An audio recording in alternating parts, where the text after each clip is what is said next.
हरे कृष्णा।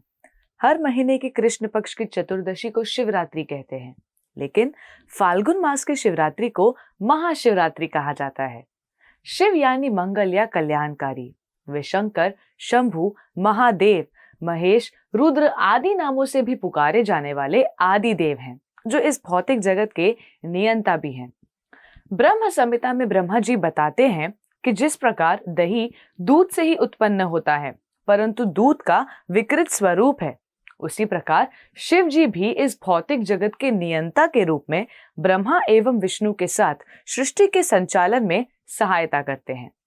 ऐसा वर्णन भी आता है कि ब्रह्मा, विष्णु, महेश रजो, सत्व तथा तमोगुण द्वारा इस भौतिक जगत की व्यवस्था को चलाते हैं। विष्णु तथा महेश गुणातीत हैं, वो गुणों से परे हैं और उनकी अधिष्ठता में इस जगत की सृष्टि एवं विनाश भी होता है। इसी संदर्भ में उन्हें गुणावतार भी कहा गया है। कई बार ऐसी गलत धारणा फैलाई जाती है कि शिव जी तमोगुण से प्रभावित हो जाते हैं, परंतु ऐसा बिल्कुल भी नहीं है। भगवान शिव गुणों से परे हैं और इस भौतिक जगत में तमोगुण के अधिष्ठाता देव भी वही हैं। तमोगुण के अधीन भूत, प्रेत, पिशाच, निशाचर ये सभी उनके अनुयायी हैं।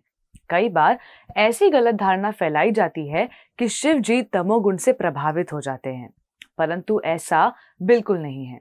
भगवान शिव गुणों से परे हैं और इस जगत में तमोगुण के अधिष्ठाता देव वही हैं।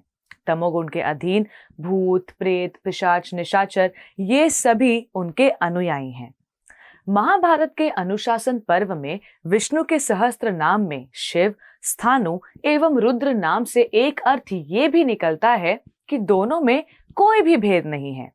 तो इस प्रकार कई शास्त्रों के अध्ययन से हम ये पाते हैं कि विष्णु एवं शिव में कोई भेद नहीं है, परंतु अधिक गहन अध्ययन से हम ये भी पाते हैं कि भेद है भी। इसको श्री चैतन्य महाप्रभु ने अचिंत्य भेदा भेद तत्व की संज्ञा दी थी। अब भेद कैसे है? श्रीमद् भागवतम के 12वें स्कंद में वर्णित है कि ये श्रीमद् भागवत सभी वेदों का सार है और सभी वेदों के सार भागवत में ये वर्णित है कि वैष्णवों में सर्वश्रेष्ठ हैं शंभु, वैष्णवा नाम यथा शंभु। श्रीमद् भागवतम के ही 4थे स्कंद में भगवान शिव रुद्र गीत का वर्णन करते हुए ये कहते हैं कि जो कोई भी व्यक्ति इस स्तोत्र का पाठ करता है, उसके लिए भगवान कृष्ण की भक्ति पाना एकदम सहज हो जाता है।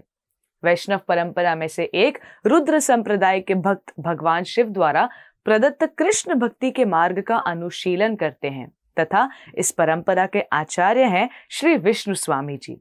पद्म पुराण में भगवान शिव अपनी पत्नी पार्वती देवी को उपदेश करते हुए बताते हैं, श्री राम राम रामेति रमे रामे मनोरमे सहस्त्र नाम तत्तुल्यम राम नाम वरानने।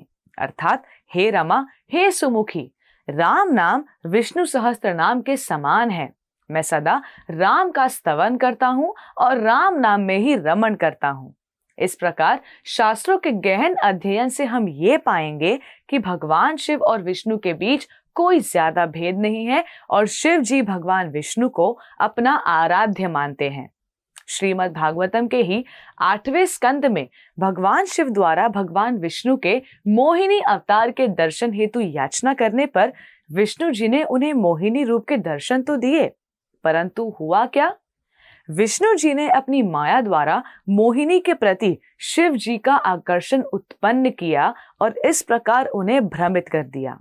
अब ये लीला दो श्रेष्ठ व्यक्तित्वों के बीच का आदान प्रदान है, पर कुछ अपरिपक्व लोगों को ऐसा लगता है कि ये शिव जी और विष्णु जी के बीच श्रेष्ठता की प्रतिस्पर्धा है।